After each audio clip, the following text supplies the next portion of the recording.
Now that the base frame is done, I can start building the actual machine. Now the CNC machine that I'm building is based on my friend Jonah's machine, and his machine is based on what I think is called Joe's design. So for people in the know, hopefully that makes sense. So the basic structure of the machine is made out of this extruded aluminum, which is called 8020. And it's extruded with key slots along the sides that you can use to bolt to, so that you can bolt the 8020 to things and then bolt things to the 8020. But it sort of goes together like a big erector set. So the first thing to attach to the table is a pair of 2-inch angle iron pieces that'll run the length of the table, and that'll hold a strip of the aluminum to the table, and it'll be the fastener piece between the two, between the table and the aluminum strip. So I'll drill holes in that so that it can be bolted to both. And I took off the little burr from the hole, and it worked okay with a file, but then I just got out the grinder and took that burr off. It was a lot quicker. Once I did that, I painted the inside of the angle iron, as the outsides really didn't need paint because they'll be against the table and the piece of aluminum. Then I had to drill a hole through the holes in the angle iron into the table for the bolts. That had to be done by hand, and it actually wasn't as hard as I was thinking it was going to be. Now, an issue that I kind of knew was there, but it was actually worse than I had thought, was that the table had bowed into sort of an arc when I welded the legs on. And I'm sure there's techniques in the welding process to have this not happen as much, but I had it probably 1/8 or 3/16 of an inch at the ends were lower than the middle. But it was a pretty easy fix with some wide washers as shims, so that I could keep the piece of angle iron nice and straight.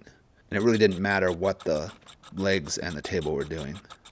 And then there were all different kinds of fasteners for the different parts. So I had Calvin sort out the different pieces and put them in boxes. It was just a kind of fun thing that he likes to do. And I had the kids help put the bolts in, and they had fun. When you make your CNC machine, there's something I want you to cut on it. Oh. Why do you need them loose? You'll see. You're going to slide the piece of metal onto these. Now with these strips of 8020, you can't just put the piece of aluminum up against the steel and put the bolts in. You actually have to slide the parts together. So you have to start at one end with a piece of aluminum and then slide it along onto the bolts when they're loose. And then once you've got the aluminum in place, you can then tighten the bolts up and it all tightens into place. What's a little bit nice about the aluminum extrusion is in the shape of the section is actually a little bit of a spring, so that when you tighten up the bolt, it locks it into place and you don't need a lock washer. So it makes it all very easy. So once the two sides of aluminum were in, I could check to make sure that they were parallel and flat to each other, and making a plane, as this was very important, so that the router is cutting on a plane and not a warped surface.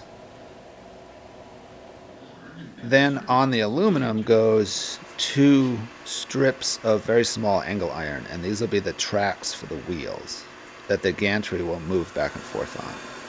So I had to drill more holes in a long, very thin piece of angle iron. I think it's 3/4 inch angle iron, so 3/4 of an inch on each side. And I filed down burr from the hole. And then these were the longest pieces that I had to slide into place, so 12 feet, which just fit within the width of the shop with where the table was. And then there's a seam on the aluminum, so I attached a little splice, which probably isn't necessary, but it makes it look a little more finished. So now it's August, and I've had 4 pieces of aluminum water jet cut. And what these will be are the sort of the core, the chassis for the wheels that let the different parts of the machine move. The pieces that run the full length of the machine along the y-axis will have the wheels, the motor mount, and the mounting for the vertical post for the gantry. So I drilled out the big hole for the motor mount, and that had to be threaded. And then the bolt that holds the mount for the motor goes into that hole. Then I laid out the holes to mount the vertical post for the gantry, and it's just a series of holes that run vertically along the plate. I have 2 rows, and those rows have to be a fairly precise distance apart so that they fall into the tracks along the aluminum. I found with this project it was mostly drilling holes. It was some cutting stock to different lengths, but it was mostly drilling holes and things, and then some of those holes got threaded. So I got much better at drilling holes in aluminum and steel. Then the third thing that needs to happen to these plates is the system for how the wheels work. And the wheels are attached to a little arm that attaches to the plate. And that little arm can be adjusted up and down with a little set screw that goes into the top and bottom of the plate, which is what I'm making now. These are the little arm piece, and the hole that I had cut in it was just a little bit small, so I had to drill that out. So each wheel gets an arm, and then that arm can move, and that lets the wheel move up and down so that the whole plate can be attached snugly to the rails on the machine, and that you can adjust the gantry to be vertical with the table. Now the posts for the gantry I made out of one piece that I cut in half. That worked pretty well with my miter box. Those posts can be bolted to the plate, and it just slides on. And the bolts can be tightened up. And then that whole system rides on the rails on each side of the machine. It felt pretty good. The wheels can be adjusted. Now the actual beam that makes up the gantry needs to be attached to those posts. So what I came up with was to attach 4 pieces of angled aluminum to the beam that'll sandwich the posts. So it's a pretty simple connection. So I needed to make those 4 pieces of angled aluminum, and they needed holes drilled in them so that they could be bolted to the 80-20 aluminum. The bolts go in, and I get the beam in place, and you can see how the pieces of angle attach to the beam. Then what's tricky is that whole assembly has to be slid onto the posts. So I get it all set up, and with my lift table, I can slowly lower that beam assembly down onto the posts. So it worked out where I'd lower it a little bit, I'd line up the bolts to get them to slide into the slots, and then lower it a little bit more, and then do the next row of bolts and kind of slowly bring the whole assembly down. It worked pretty well, and I got it all in place, and then I realized I had it backwards from the way that I wanted it, so I had to flip the beam around. So I pulled it off, and I redid the whole process over again. But it worked. So then at that point, I had the gantry and the side rails set up. Then the next thing to do is to make the rails for the gantry. So the gantry needs the same 3/4 inch angle iron as the side rails needed. Most drill press tables have the little crank that raises the table up and down. This table, the force flows through this table. So I drilled holes in those.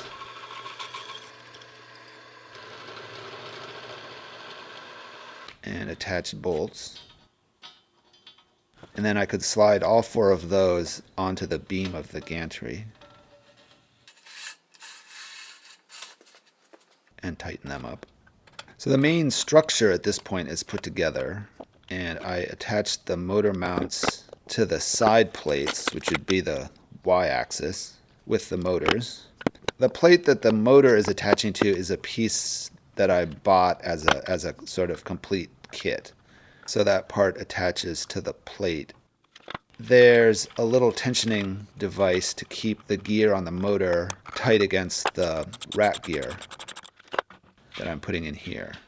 So the length of each side, there's a rack gear that runs along there for the motor to engage with.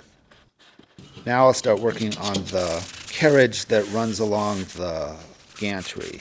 So this is the piece that's going to hold the Z-axis. And it's the same setup with the wheels on little arms with little set screws that need to go in threaded holes. On the face of the front plate, I need to mount the Z-axis kit. And that starts with mounting a plate to the plate that I had made.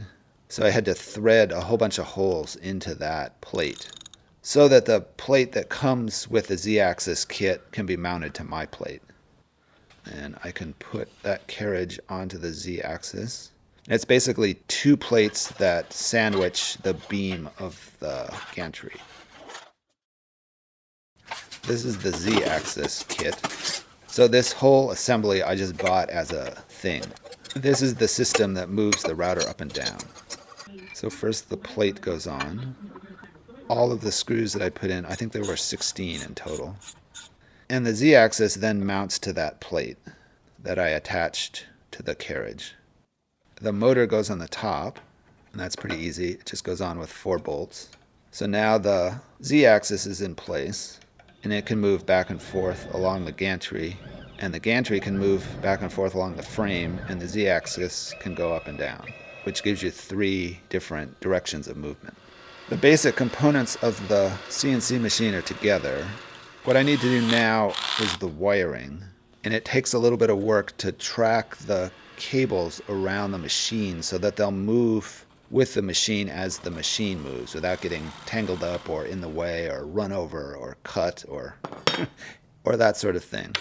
The big track goes along one side, and I took a piece of aluminum channel that I had and I attached aluminum angles to it to give me the right width for the cable track that's going to sit in that. And I modified some shelf brackets to hold that whole assembly up. And then I can hold the cable track to the bottom of the gantry with a little piece of steel. So what'll happen is as the gantry moves back and forth down the table, it'll move the cable track with it, which will move the cables with it. Now there's another similar piece that goes along the gantry. I did the same thing where I used a piece of aluminum as a structure and then 2 pieces of aluminum angle as sides to give me track to hold the cable track in. So I made some little aluminum L's to hold that track up, and then that track runs along with the gantry. So I had drilled some holes in the back plate of the carriage to hold the cable track in place. So as the carriage for the Z-axis moves back and forth, it'll move this cable system back and forth. Now for the Z-axis track, I was getting to the point where I just wanted to be done. So I used a piece of wood, which I haven't done yet on this project. So at some point, I'd really want to do something different, but for now, I made a little piece of wood that'll clamp to the motor and hold the track for the cables to the Z-axis. So it's got a shape on the inside for the motor, and then it's rounded over on the edges on the outside so that I can use a hose clamp on it. And I can screw the cable track into it. So the cables go in the track, and then that gets attached to the motor. So now the different controller cables for the motors and the power cord for the router can all run from one point at the corner of the base. And as the machine moves around, those cables will follow the router around. Now this isn't really the best stopping point for this video, but I figure since I've got the machine up and running at this point, I can call this an end at this point. And what I'd like to do is next week have a video about plugging the cables in the computer and the tabletop, and then kind of finish up the machine.